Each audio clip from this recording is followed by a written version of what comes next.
et bienvenue dans cette nouvelle vidéo. Aujourd'hui, nous allons regarder un problème de type bac sur la géométrie. Donc ça concerne les élèves de la terminale scientifique, que ce soit la série S, la série C, la série D, la série E, tous ceux qui ont fait de la géométrie dans le programme.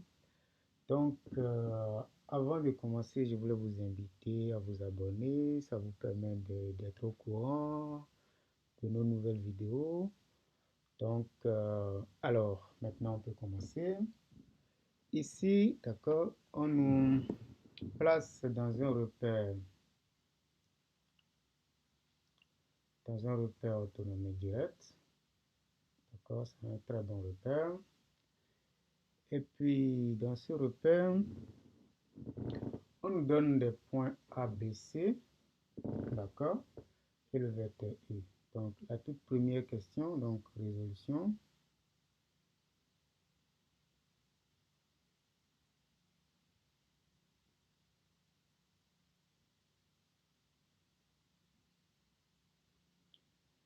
Donc, on nous demande premièrement de calculer le produit vectoriel AB, d'accord, vectoriel AC. Donc, avant de calculer ça, d'accord, on va d'abord déterminer les coordonnées du vecteur AB, d'accord, puis les coordonnées du vecteur AC. Alors, le vecteur AB a pour composante, donc qu'est-ce que je fais? Je prends d'abord ins de B moins ins de A, ça veut dire juste que je prends l'abscisse du point B moins l'abscisse du point A. Je fais pareil au niveau des ordonnées, donc on commence à partir du point B, d'accord, donc ordonnée du point B moins l'ordonnée du point A, d'accord, pareil pour la dernière composante, nous sommes dans l'espace, Z de B moins Z de A. D'accord, donc tout simplement, je calcule les composantes du vecteur AB, d'accord, en utilisant exactement les informations qui sont ici. Donc ça fait 6 moins 2, il ne faut pas l'oublier, ça va faire 6 plus 2, ce qui fait 8. D'accord, je fais pareil au niveau de l'ordonnée, puis au niveau de... Donc la première composante vaut 8. La deuxième composante, je fais pareil, l'ordonnée du point B qui vaut moins 5 ici, moins l'ordonnée du point A qui vaut moins 1, donc moins 5 moins 1, donc ça fait moins 5 plus 1 qui vaut moins 4. Alors, 3, c'est-à-dire la cote, la troisième composante, 3 moins 2, ça fait 1. Donc, on vient de calculer les composantes du vecteur AB. Donc, on fait pareil pour AC.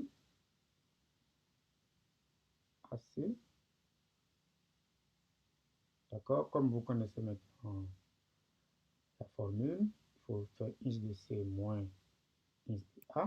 Donc, je vais directement utiliser. Donc, vous avez ici moins 1. Donc, ça fait moins 1. Ça, c'est ins de C. Moins ins de A. Ins de A, c'est moins 2. Donc, moins 2. C'est bon. Donc, je fais pareil. Y de C. Donc, ça fait 3. Moins Y de A qui vaut moins 1. Je fais pareil pour la dernière composante. 10. Donc, on commence par le C, d'accord. Moins 2, c'est-à-dire la cote, la troisième composante du point A. Ça implique que le vecteur AC a pour composante, donc je calcule ce qui est ici, ça fait moins 1 moins 2. Donc ça fait moins 1 plus 2. Donc moins 1 plus 2, ça fait 1. 3 moins 1, ça fait 3 plus 1, qui vaut 4. Puis la dernière composante, 10 moins 2, ça fait 8. Donc, maintenant que nous avons les composantes des deux vecteurs, on peut maintenant parler de leur produit vectoriel. Donc, avant de calculer le produit vectoriel, je vais rappeler juste la disposition. Déterminer le produit vectoriel, c'est juste déterminer les composantes de ce vecteur. Le produit vectoriel de deux. Le produit vectoriel, en fait, c'est en fait un produit, d'accord, qui s'effectue entre deux vecteurs et le résultat est également un vecteur. Donc, on cherche les composantes de ce nouveau vecteur-là. Donc, si vous avez en général un vecteur U, ça je vais rappeler juste quelque chose, qui a pour composante X, Y, puis Z, puis le vecteur V, qui a pour composante, disons A, B, puis C, pour déterminer le produit vectoriel, d'accord, l'objectif c'est de déterminer les composantes de ce nouveau vecteur-là.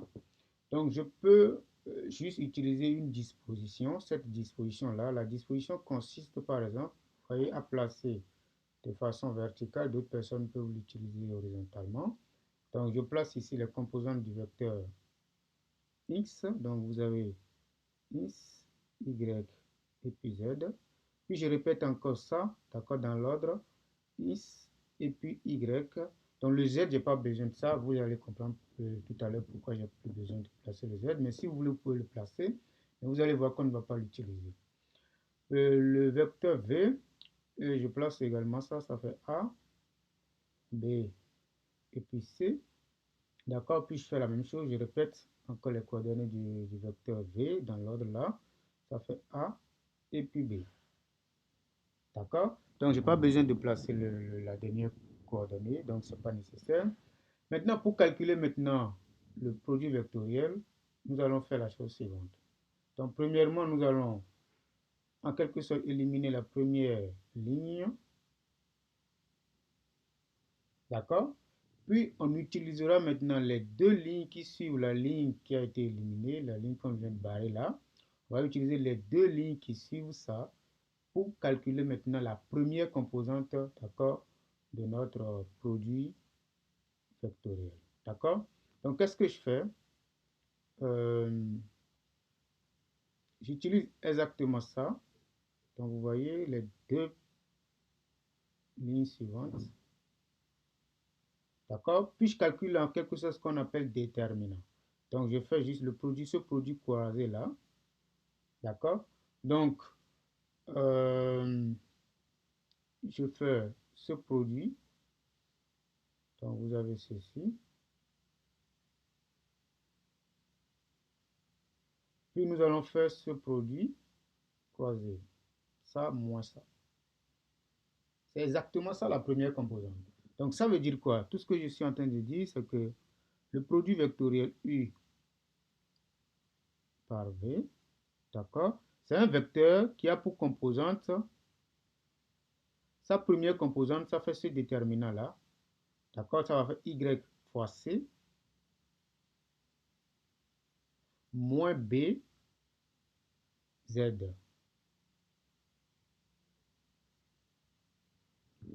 D'accord? Je fais pareil. Maintenant qu'on vient de calculer la première composante, on va maintenant calculer la deuxième composante. Pour déterminer la deuxième composante, on va maintenant éliminer, d'accord, la deuxième ligne. D'accord? Donc, allons-y. On élimine maintenant cette ligne-là.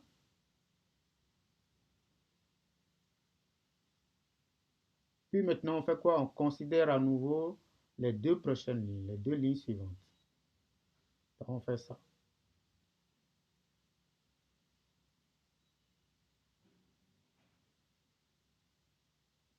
Puis on calcule le déterminant. Donc, si je calcule ce déterminant-là, qu'est-ce que j'obtiens? J'obtiens Z fois A moins X fois C. Donc, ça fait Z fois A moins le X multiplié par C. Ça, c'est la deuxième composante. Donc, puis on fait la même chose, d'accord? On peut maintenant barrer. Comme on cherche la troisième composante, on barre alors la troisième ligne. Puis on utilise les deux lignes, d'accord, suivantes pour déterminer maintenant la troisième composante. Donc, ça fait exactement Ins fois B moins le Y fois A. Ins fois B moins le Y fois A. D'accord, donc je rappelle, il y a plusieurs méthodes, plusieurs dispositions pour pouvoir garder. C'est juste mémoriser, d'accord, la formule qui est nécessaire. Maintenant, une manière simple de mémoriser la formule, bien de se rappeler de la formule, vous pouvez utiliser cette disposition, comme vous pouvez utiliser d'autres dispositions. Donc, ça, ce sont les coordonnées, d'accord, du produit vectoriel. D'accord? Donc, c'est exactement ce qu'on nous demande ici de calculer. Donc, ça, c'était un rappel. Donc, je vais juste l'encadrer. OK, allons-y.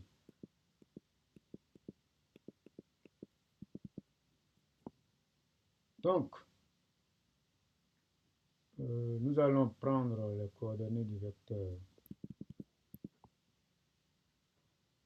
AB. Donc, vous avez ça. D'accord? Donc, ça, je peux juste...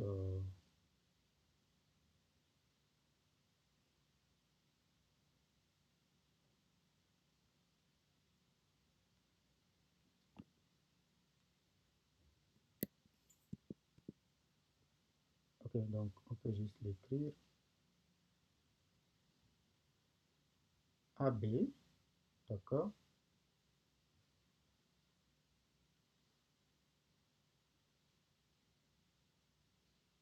Donc, ici, AB a pour coordonnées. Donc, ça, la première composante de AB, on l'a perdu parce que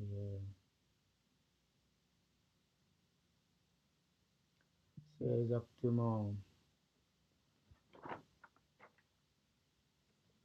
8 moins 4. C'est ce qu'on a trouvé tout à l'heure. Puis 1. OK, donc, je reporte ça. 8 moins 4 et puis 1.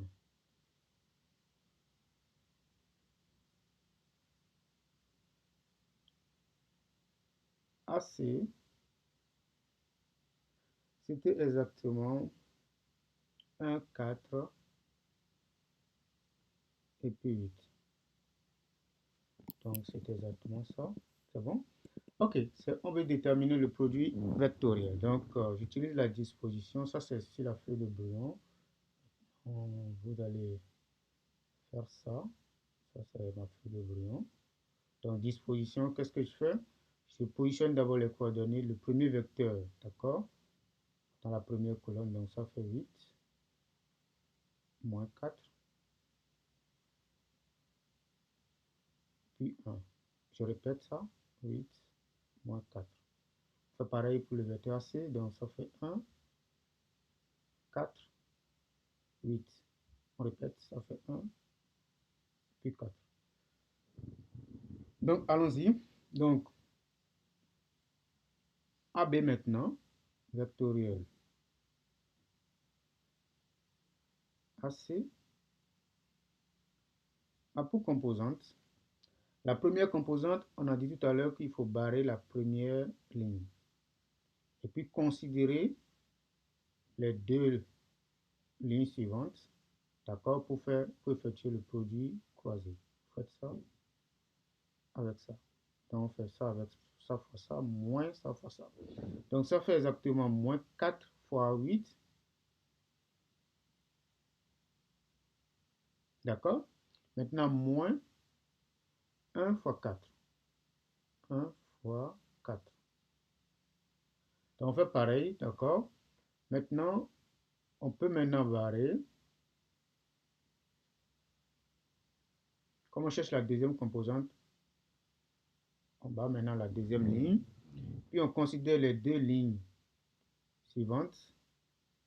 Puis, on fait ce produit, moins ce produit. Allons-y, donc 1 fois 1, moins 8 fois 8. Maintenant, la troisième composante. Pour calculer la troisième composante, nous allons barrer la troisième ligne. Puis, on effectue le produit croisé. Ça avec ça, moins ça avec ça. Donc, 8 fois 4,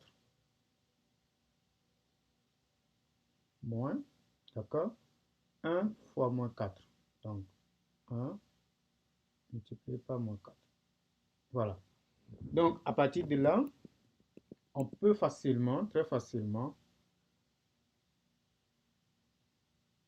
calculer donc le produit vectoriel AB avec AC.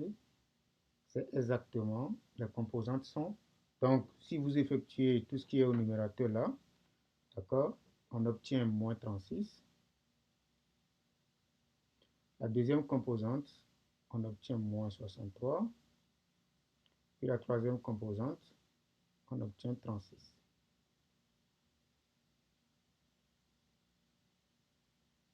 D'accord, donc on vient de terminer, on vient de calculer le produit vectoriel. D'accord? Parce que notre repère, c'est un très bon repère, le repère autonomie directe. Donc, pour calculer le produit vectoriel, on utilise juste cette disposition. Maintenant, on nous demande de calculer le produit scalaire. D'accord? On demande de calculer le produit scalaire AB scalaire AC. Donc, je rappelle dans un repère autonomé, d'accord, le produit scalaire, donc rappel,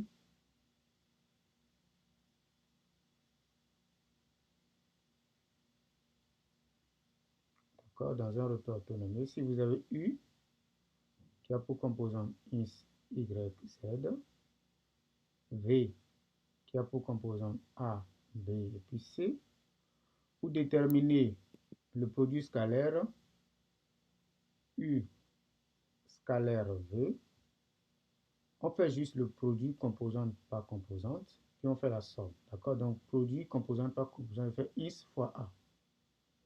X fois A. Je fais plus Y fois B, plus Z fois C. Z fois C. Donc, produit composante par composante. Donc, dans un repère autonome. D'accord? Donc, allons-y. Donc, dans ce cas, si on fait AB scalaire AC, d'accord, ça fait la toute première composante de AB, d'accord, c'est 8, d'accord, multiplié par, donc fois la première composante de AC, donc multiplié par moins 36, d'accord, donc je vous rappelle les composantes, ça c'est AB, vous voyez, puis ça c'est AC.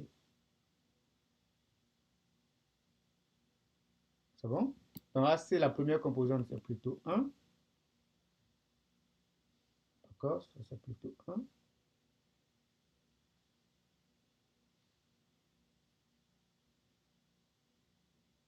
Plus maintenant, la deuxième composante du vecteur AB, qui vaut moins 4. D'accord? Fois la deuxième composante de AC, qui vaut 4. Plus maintenant, le produit des trois, de la troisième composante. Donc ça fait 1 multiplié par 8. Ok. Donc ça fait 8. Ça fait 16.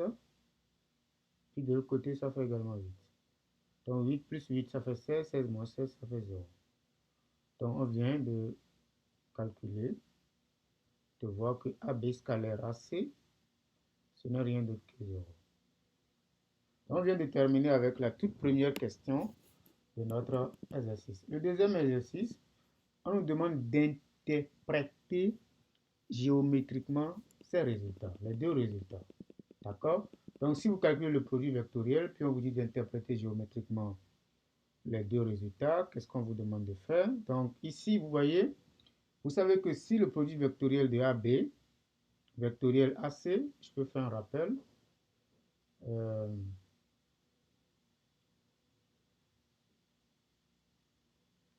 Donc, si vous avez U vectoriel V qui donne le vecteur nul, ça voudra simplement dire que les vecteurs U et V sont collinéaires. D'accord? Et donc, deux vecteurs qui sont collinéaires, d'accord? Ça nous permet de dire beaucoup de choses dans la géométrie. Ça veut dire que les droites, par exemple, qui ont pour vecteur directeur U et V, sont par exemple parallèles. Ça, c'est déjà une interprétation géométrique. Mais si vous avez trois points tels que vous voyez le vecteur AB, vectoriel le vecteur AC, d'accord, qui vaut le vecteur nul, ça voudra simplement dire que les points ABC sont alignés, d'accord? Mais ici, on constate que le produit vectoriel n'est pas le vecteur nul, puisque ces composantes ne sont pas toutes égales à 0, vous voyez? Donc, ça veut dire que le produit vectoriel est différent du vecteur nul. Mais si le produit vectoriel est différent du vecteur nul, ça veut simplement dire que les points en question ne sont pas alignés, d'accord? Donc, qu'est-ce que je vais dire ici? Donc, ici, je rappelle juste. Alors, U et V sont collinéaires.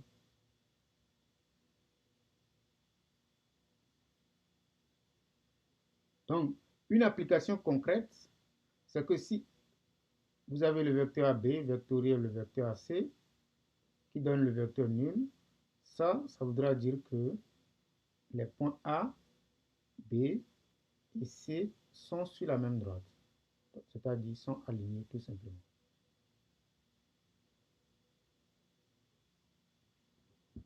D'accord? Et si vous avez le produit scalaire AB, scalaire AC, qui est égal à 0, ça implique que les droites AB et AC sont perpendiculaires.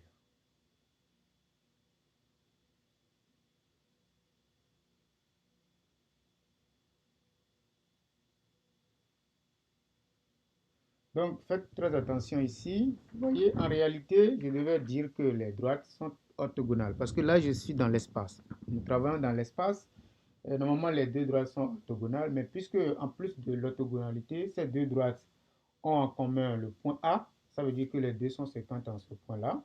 Et donc, on peut conclure que les deux sont perpendiculaires. Donc, globalement, ça me permet de placer un nouveau commentaire ici. Si vous avez AB, scalaire CD, vous voyez, là je suppose qu'en réalité, on ne voit pas visiblement que les deux droites ont en commun un point. D'accord? Donc si ceci est égal à 0, tout ce que je peux dire, c'est que les droites AB et CD sont orthogonales. Donc il y a une petite différence entre deux droites orthogonales et deux droites perpendiculaires. Deux droites perpendiculaires, d'accord, sont deux droites qui sont à la fois orthogonales et séquentes. D'accord? Ok, donc si vous voulez, voilà, donc je peux vous montrer ça à partir de ce cube par exemple.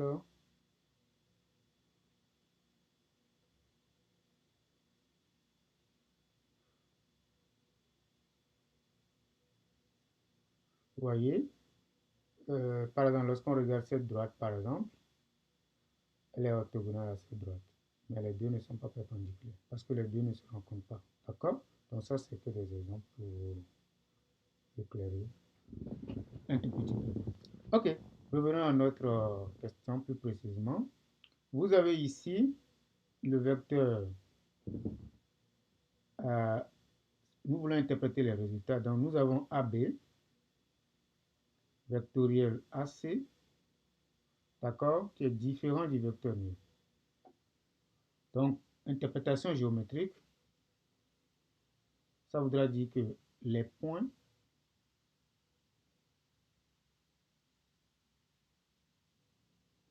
A, B et C ne sont pas alignés, d'accord? Donc, définissent un unique plan. C'est la même chose.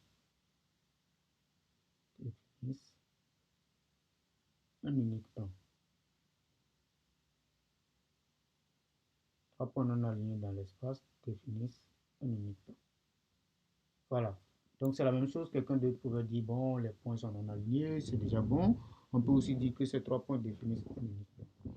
Deuxième interprétation, parce qu'on avait effectué deux calculs, d'accord, mais on avait constaté que AB, scalaire AC, est plutôt égal à 0. Donc, à partir de ça, comme interprétation, on va simplement dire que les droites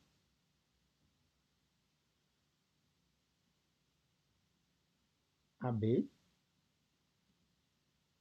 et AC sont perpendiculaires.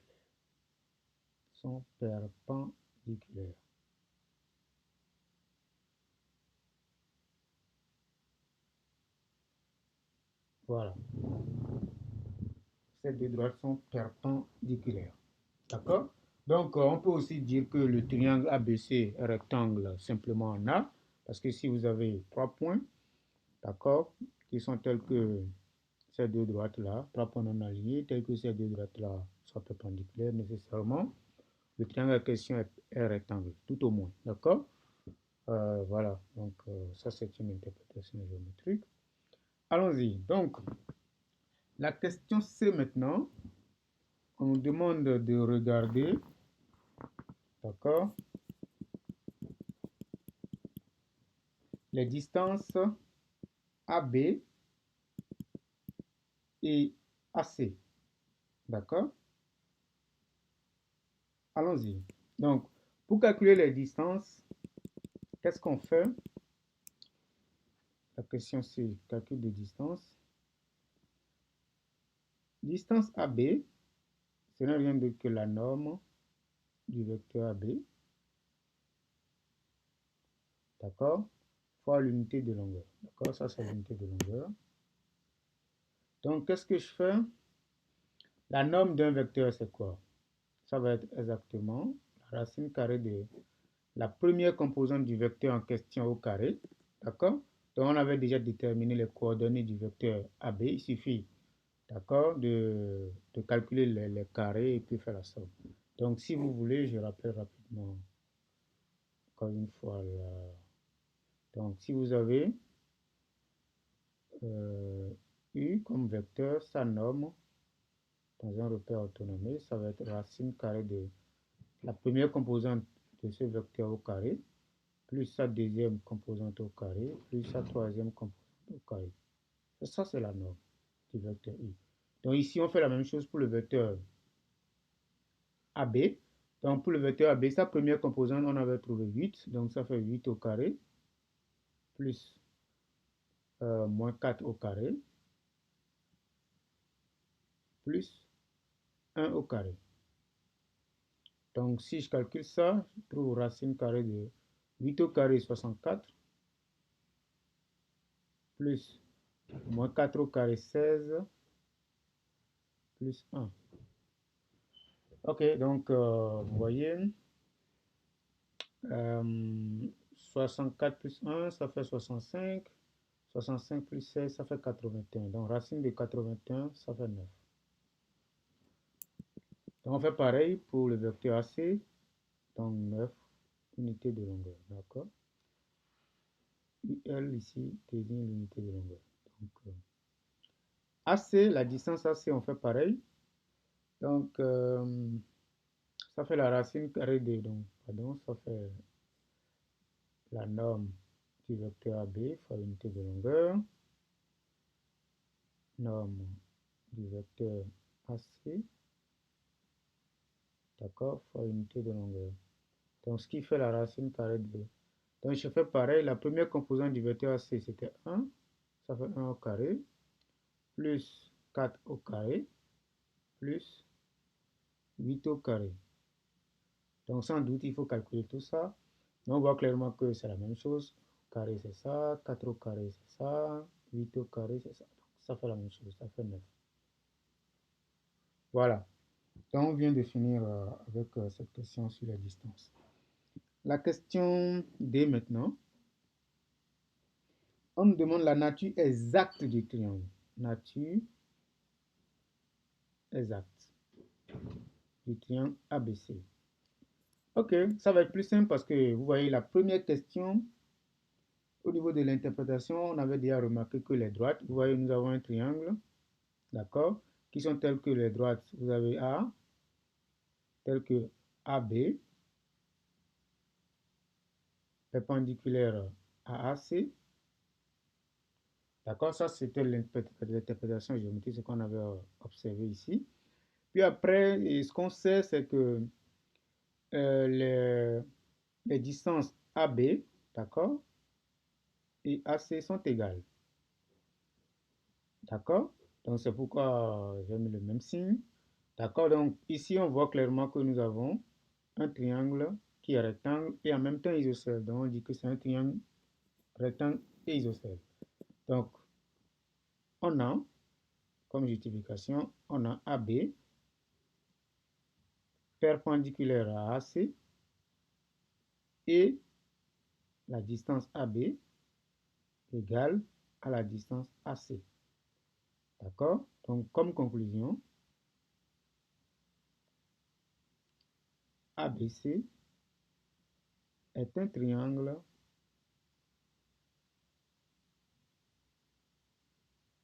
rectangle isocèle.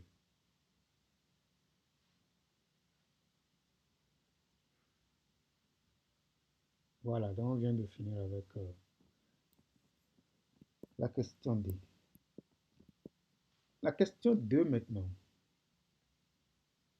Qu'est-ce qu'on nous demande ici? On nous demande de démontrer que les vecteurs, donc démontrons que les vecteurs U et AB vectoriel AC sont collinaires.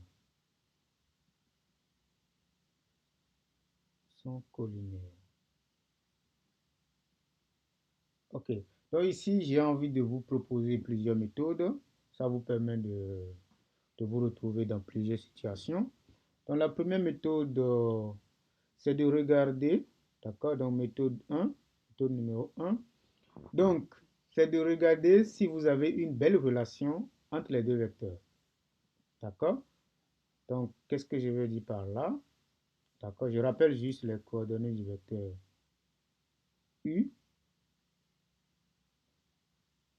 D'accord? Le vecteur U a pour composante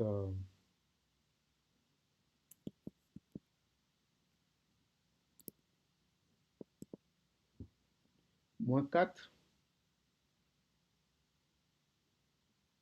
-7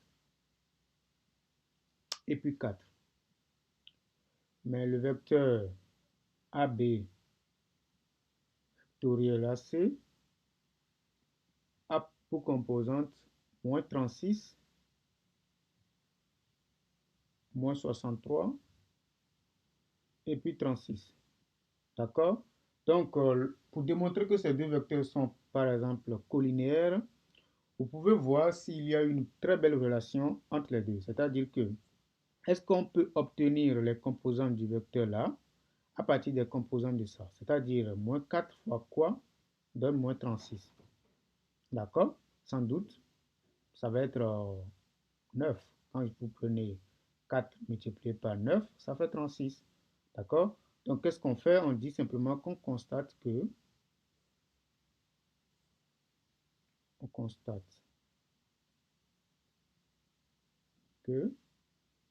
AB vectoriel AC est égal à 9 fois I. Donc, U, d'accord, et AB vectoriel AC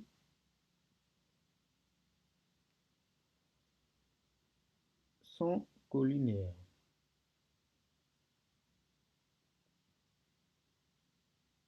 D'accord, ça c'est le premier, c'est la première méthode, c'est un peu ça, elle est un peu plus simple, mais il faut tout faire pour retrouver. Donc il faut vérifier ça hein, de l'autre côté aussi. Vous voyez, quand vous prenez -7 fois 9, ça fait exactement ça. D'accord, ça fait exactement 63. On fait pareil ici. 4 fois 9, ça fait 36. Donc on voit que les composantes du vecteur AB vectoriel AC sont obtenues à partir du vecteur U, d'accord, en faisant juste la multiplication par 9. Donc, comme nous avons le même réel partout, on conclut que les deux vecteurs sont collinaires. La deuxième méthode, c'est d'aller à la recherche, en fait, de cet alpha. D'accord? C'est d'aller trouver par vous-même cet alpha, pas de l'imaginer. D'accord? Donc, qu'est-ce que je fais? Je vais commencer par poser ce vecteur-là, par exemple,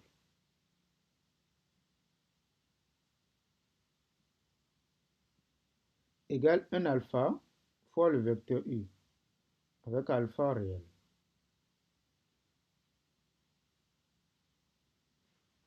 D'accord? Donc, si je pose ça, j'obtiens quoi? J'obtiens moins 36, ici moins 63, ici 36, égale à alpha fois U. Donc, je multiplie les composantes de U par alpha. Donc, la première composante, ça fait moins 4 fois alpha, ça fait moins 4 alpha. Je fais pareil, moins 7 alpha. Puis le dernier, ça va être 4 fois alpha. Donc, comme il y a égalité entre les deux vecteurs là, ça veut dire que chaque composante, la composante numéro 1 ici est égale à la composante numéro 1 ici. Donc, on obtient le système moins 36 égale moins 4 alpha, moins 63 égale moins 7 alpha, puis 36 égale 4 alpha. Donc, l'objectif ici, c'est de tirer l'alpha dans chaque équation. Donc, l'alpha ici, dans la première équation, c'est égal à moins 36 sur moins 4. Dans la deuxième équation, c'est égal à moins 63 divisé par moins 7.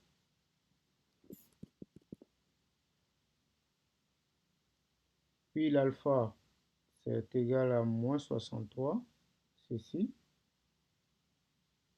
Pardon, c'est égal à 36, la troisième équation, divisé par 4. Donc l'objectif, c'est de calculer tout ceci. Ça fait 9. Ça également, ça fait 9.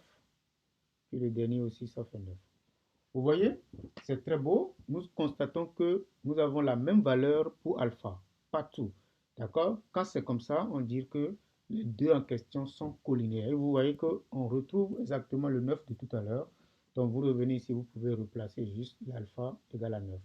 Donc comme relation, on sait que ceci, AB vectoriel AC égale à 9 multiplié par le vecteur U.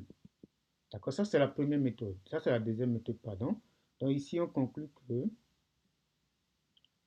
AB vectoriel AC, ça c'est un vecteur qui est noté comme ça, et U sont en tout cas collinaires. D'accord? Ok, troisième méthode. Ça vous permet d'avoir plusieurs méthodes. Pour démontrer que les deux vecteurs sont collinaires, qu'est-ce que je fais? Je calcule directement leur produit vectoriel. D'accord? Pour répondre à cette question, je vais d'abord calculer U vectoriel, le second vecteur qui est AB, vectoriel AC.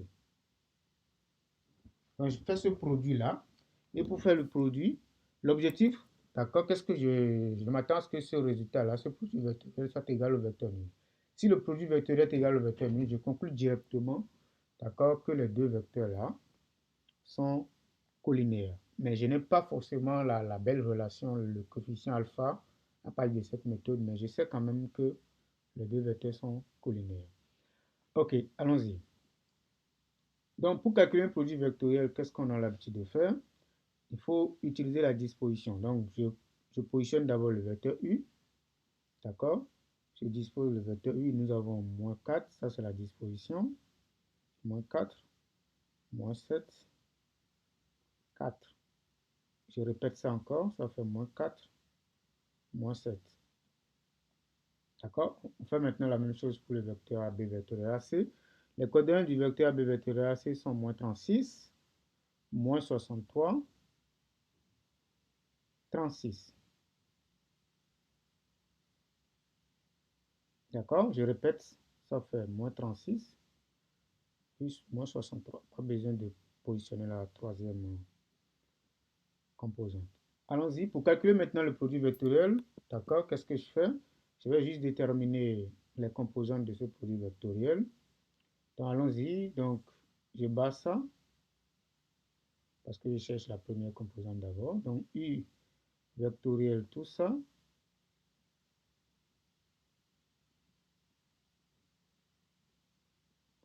D'accord? Pour composante, d'accord? La première composante, d'accord, on va utiliser ce produit-là, moins ce produit. Donc, vous avez moins 7, d'accord, multiplié par 36. D'accord? Donc, moins 7 multiplié par 36. D'accord? Moins fois sur moins, ça fait plus. D'accord? 4 multiplié par 63. 4 multiplié par 63. OK, on fait la même chose au niveau de la deuxième composante. Allons-y, donc je barre la deuxième ligne, puis je considère les deux prochaines lignes. Donc vous avez ici 4 multiplié par moins 36.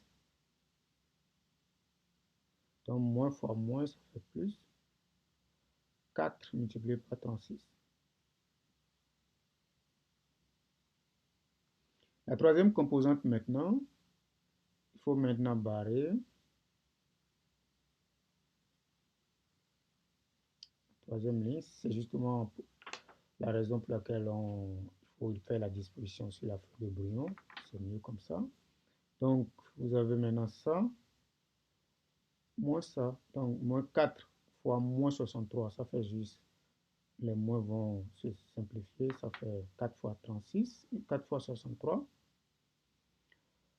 Moins ça fois ça, les moins vont se simplifier encore également. Ça fait 7 fois 36. OK. Donc, allons-y. Qu'est-ce que nous avons ici? Moins 7 multiplié par 36, ça donne quoi? Moins 7 multiplié par 36.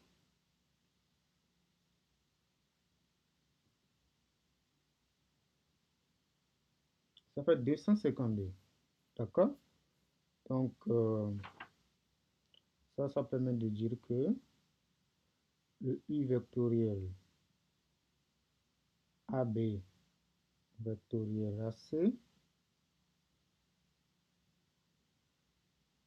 a pour composante, ça c'est moins 252, mais 4 fois 63, c'est encore 252. Donc, ce qui fait que moins ça plus ça fait 0. Vous avez ici 4 fois 36, ici également 4 fois 36, mais ici nous avons un signe moins et un signe plus là, donc ça fait également 0. Pareil ici, ça c'est exactement ce qui est en haut, d'accord? Ça fait également 0. D'accord? Donc, conclusion, ce produit vectoriel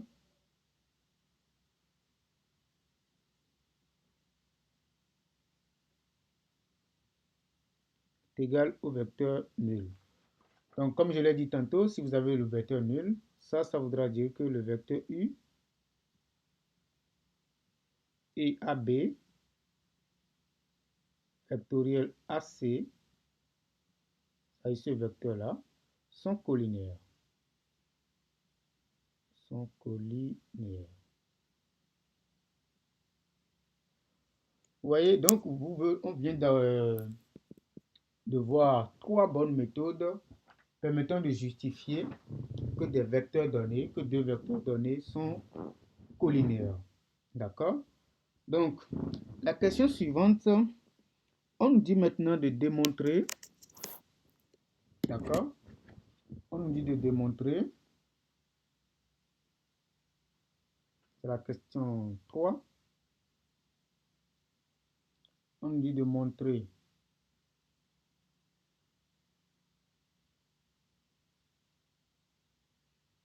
que la norme de cette affaire-là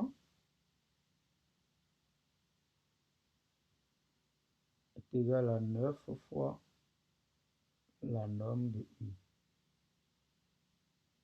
Ok, c'est très bien. Donc ici, vous voyez, ceux qui ont utilisé par exemple les deux premières méthodes, d'accord, vont vite résoudre ce problème-là, cette question-là.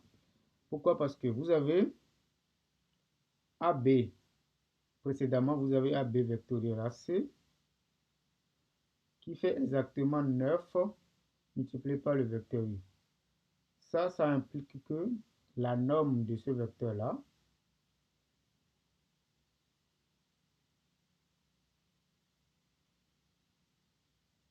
est égale à la norme de tout ce vecteur-là, de 9 fois U. C'est bon? Mais comme propriété des normes, ceci, quand vous avez, je vais mettre ici un petit rappel, quand vous avez la norme de alpha multipliée par U, ça va être la valeur absolue de alpha multipliée par la norme de U. Donc, en quelque sorte, on sort l'alpha, mais il faut prendre sa valeur absolue pour le rendre en fait positif. C'est très important. Donc, ça fait la valeur absolue de 9, d'accord, multiplié par la norme de U. Mais la valeur absolue de 9, c'est toujours 9 parce que 9 est positif. Donc, ça fait 9 fois. Donc, ça, c'est la réponse à la question. Maintenant, on dit maintenant de déduire l'aire du triangle ABC en fonction de la norme de U. Ok, allons-y.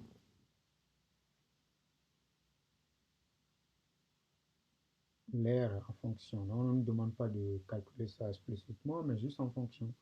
Donc, l'aire de ABC en fonction de la norme de U. Fonction de ça. Donc, je vais appeler R cette affaire-là, R de ABC. On va juste utiliser la formule de l'aire. Ça fait la norme du produit vectoriel de AB vectoriel AC divisé par 2.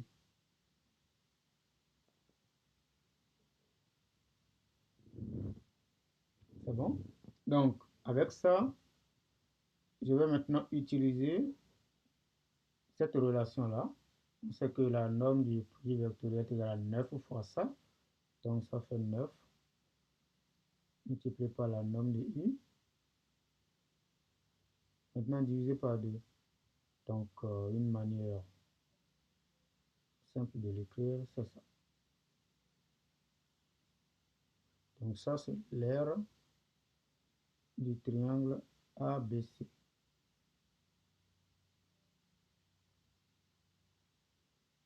Voilà. Ça, c'est l'aire du triangle ABC en fonction de la norme. D'accord? Mais n'oubliez pas, il faut souvent mettre l'unité d'air. D'accord? Ça, c'est en unité d'air. Hein? Fois UA.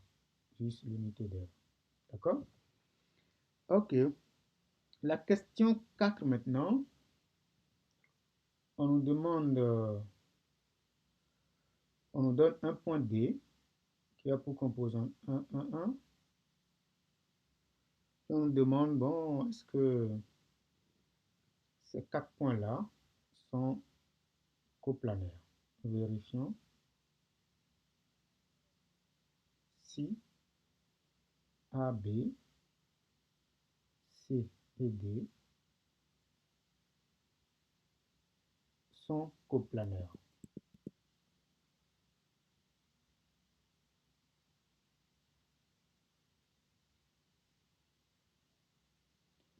Ok, donc je rappelle encore le produit vectoriel de très belles propriétés. A, B, C et D sont coplanaires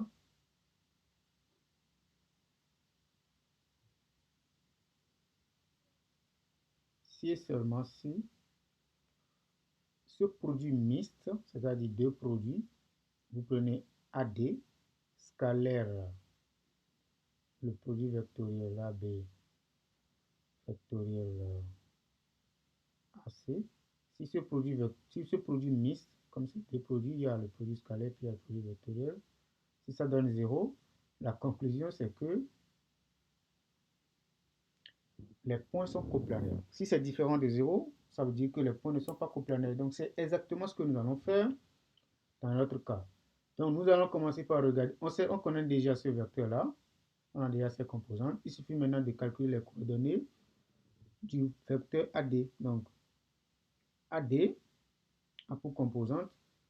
Donc je prends X de D, moins X de A, Y de D, l'ordonnée de D moins l'ordonnée de A, puis la cote de D moins la cote de A. Ça voudra dire que le vecteur AD a pour composante, d'accord? Donc, ça fait 1 moins 2, ça fait plus 2. Parce que l'abscisse de A, c'est moins 2. Donc, 1 moins 1, ça fait plus 1. Puis le dernier, ça va être 1 toujours, parce que vous voyez les coordonnées du point D sont toutes égales à 1. Donc, vous voyez, ça fait 1 maintenant. Moins 2, la cote du point A, c'est moins 2. Donc, le vecteur AD a pour composante 3, 2, puis moins 1. Donc, je fais maintenant le produit scalaire de AD avec ce vecteur-là. D'accord? Donc, AD scalaire 100,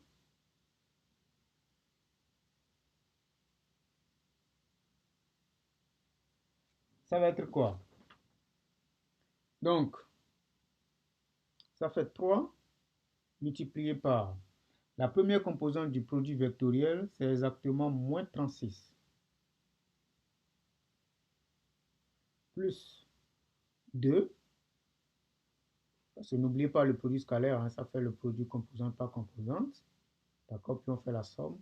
Donc, plus ce 2-là, fois la deuxième composante de ce vecteur. La deuxième composante de ce vecteur, c'est égal à moins 63. Plus maintenant, moins 1, qui est la troisième composante de AD, fois la troisième composante de cette affaire-là, qui vaut 36. C'est bon? OK. Maintenant, 3 fois moins 36, c'est égal à moins 108. 2 fois moins 63, c'est égal à moins 126. Puis, moins 1 fois 36, c'est moins 36. Donc, on calcule cette somme-là, on trouve moins, d'accord, 198. D'accord? Donc, vous voyez, le résultat n'est pas 0, donc c'est très bien. Le résultat n'est pas 0. Ça voudra exactement dire que, avec notre rappel de tout à l'heure, que les points A, B, C et D, vous voyez, ne sont pas coplanaires.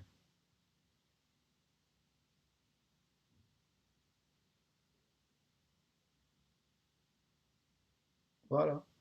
C'est bon? Bon, j'ai envie de faire un commentaire ici. Si vous avez des points qui ne sont pas coplanaires, on peut vous demander quelle est la figure géométrique, d'accord, qu'on peut avoir à partir de ces 4 points. C'est un tétraèdre, d'accord? Si on l'appelle aussi pyramide, d'accord, c'est également une pyramide. Les tétraèdres sont des pyramides particulières, d'accord? Donc si A, B, C, D ne sont pas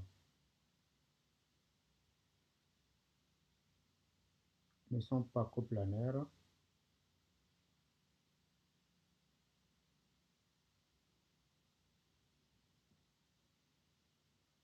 d'accord? il forme un tétraèdre.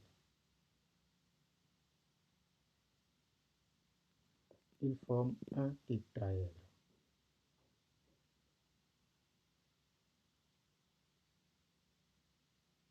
Parfait. Donc c'est juste un commentaire, hein. Ça vous permet de... C'est juste un commentaire. Ok, la question B maintenant.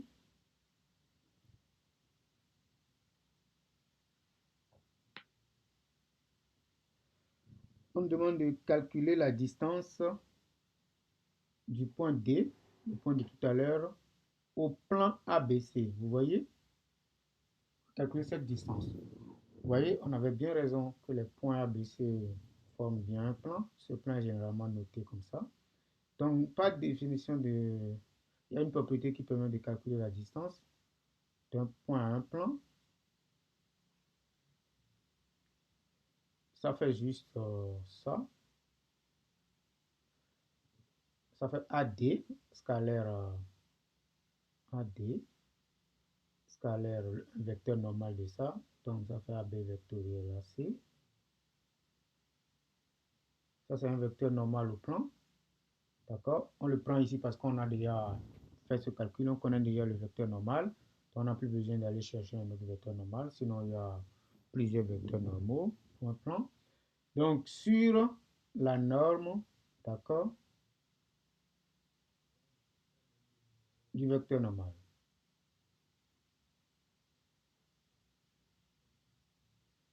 Ok, allons-y.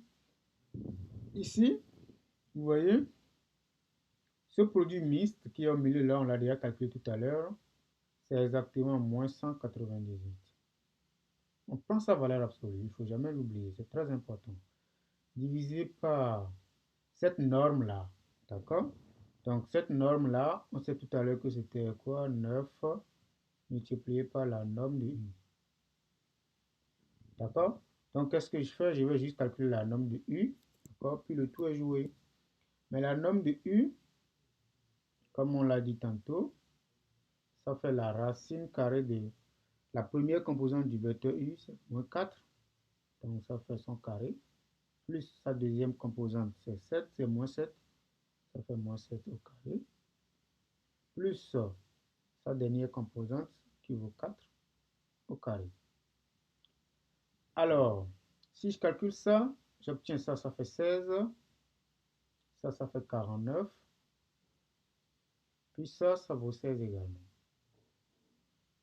D'accord? Donc, racine de tout ça, quand je fais la somme, je trouve 81.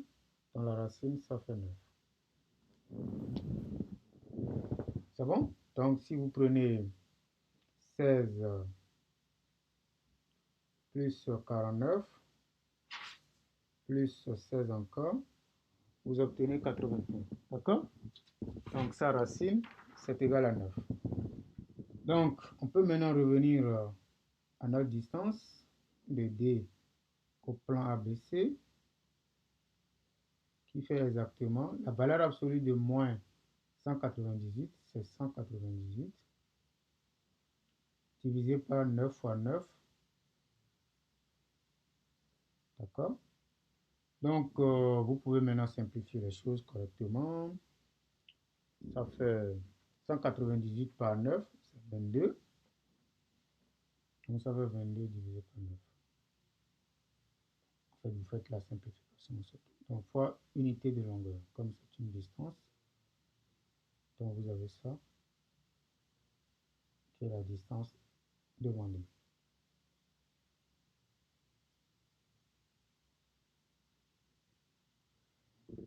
C'est bon? Maintenant, on nous dit, c'est la dernière question, bien sûr, on nous demande maintenant de déduire le volume de la pyramide de sommet D et de base le triangle ABC. Donc, je vais juste rappeler que si vous avez une pyramide, d'accord,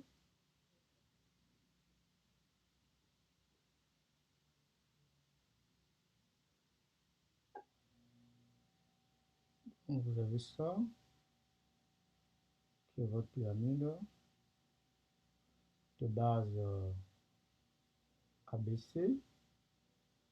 Donc, ici, on nous dit que la base A, B et puis C. Ça, c'est le sommet D. Pour calculer le volume, parce qu'on veut, dans cet exercice, utiliser les propriétés précédentes, puisqu'on me dit de déduire. Dans le volume, ça fait l'air de base, l'air de la base ABC. Ça, c'est juste une notation, fois la hauteur. Cette hauteur-là, c'est-à-dire la distance du point D, d'accord, jusqu'au plan ABC, donc fois la distance du point D au plan ABC, sur 3. Ça, c'est exactement la formule du volume. Il y a d'autres formules utilisant le produit vectoriel, mais ici, on veut, comme on demande de déduire, donc il faut utiliser les questions précédentes. Donc ici, je remplace juste. Vous voyez, l'air de tout à l'heure, c'était égal à combien déjà? On va monter un peu pour regarder l'air. L'air en fonction de la norme de U. Tout à l'heure, on avait trouvé 9 sur 2 fois la norme de U. Donc, multiplié par cette distance-là qui vaut 22 sur 9, le tout sur 3. C'est bon? Mais la norme de U tout à l'heure, ça donnait quoi? Ça donnait exactement 9. Vous voyez? Donc, pour calculer ça, on obtient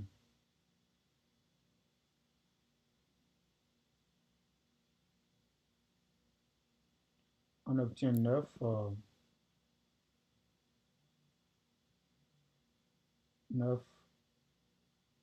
9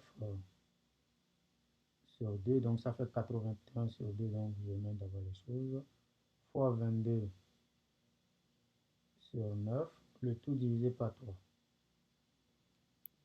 Donc avec ça, qu'est-ce qu'on va voir? Comme c'est un produit, ces deux 9 là, si vous n'avez pas de machine, vous pouvez juste les simplifier. 2 ici, je simplifie, ça va rester 11, d'accord? Donc qu'est-ce que j'obtiens au numérateur? J'obtiens 9 fois 11 sur 3. Donc je simplifie par 3, ça fait 3 fois 11, qui vaut 33. Donc ça fait fois unité de volume, UV. C'est bon? Donc le volume, c'est exactement ça. Voilà, ça c'était la dernière question. Et c'est la fin de notre vidéo. N'oubliez pas surtout à vous abonner, ça vous permet d'être au courant et partager avec vos amis. On fera dans une nouvelle vidéo d'autres notions, on va aborder les notions sur les fonctions de type bac. Donc, à plus, merci beaucoup.